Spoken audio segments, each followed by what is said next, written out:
Kami ng buhangin dito. Tampak ng buhangin.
Buhangin pa mo.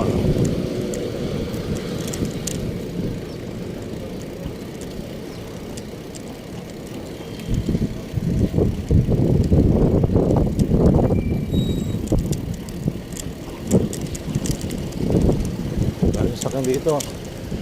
Puno ah.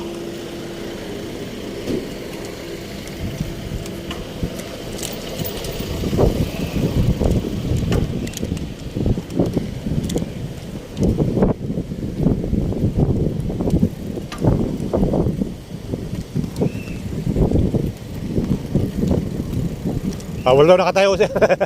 Bawal daw nakatayo.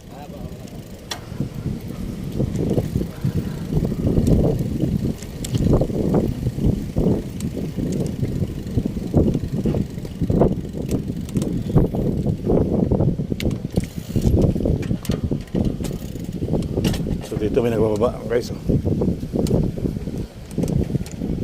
Ito yung MOA. So makikita nyo rito sa MOA, ito na panibagong pulo na uli ito. So yan po yung sitwasyon dito sa kalakihan ng MOA. So sabi nila, dahil daw dito sa buhangin ito ay kaya lumaki yung baka sa Maynila. Ay yan po yung sitwasyon siguro. Tama nga po sila, dahil nga po walang malabasan yung baka sa Maynila. Kaya sa Metro Manila walang malabasan kasi nga pagpuno ng tubig dagat sa Manila Bay. So ang tubig ng baha sa Metro Manila ay wala pong papasukan kundi tataas at tataas ang baha sa Maynila. Kaya po nakita niyo yung baha. Ayun na, lalo sa Quezon City, sa Araneta Avenue. So grabe ang baha mga kababayan dyan. So tuloy lang po ang ating updates kung saan tayo mapapunta. So ito nga po ay kita niyo naman dito sa paligid-ligid hanggang sa kabilang kanto, hanggang sa gitna. So makikita niyo ay puro buhangin na. So ngayong araw na to guys ay binagbababa rito ng mga kagamitan. Ayan, may crane dyan na nagbababa. So ayun mga kabayan, magandang araw sa inyo lahat at happy day. So bababa tayo no. Ayan. So ito po yung kalakihan ng MOA the Bay. Nakikita nyo umikot yung helicopter. Ayan, so let's go na tayo mga kabayan. Dito na tayo. Dito na tayo pupunta dyan. So may daan naman pala dito. So diretso na tayo dito mga kababayan ha. At lagi naman tayo pupunta ron. So dito tayo.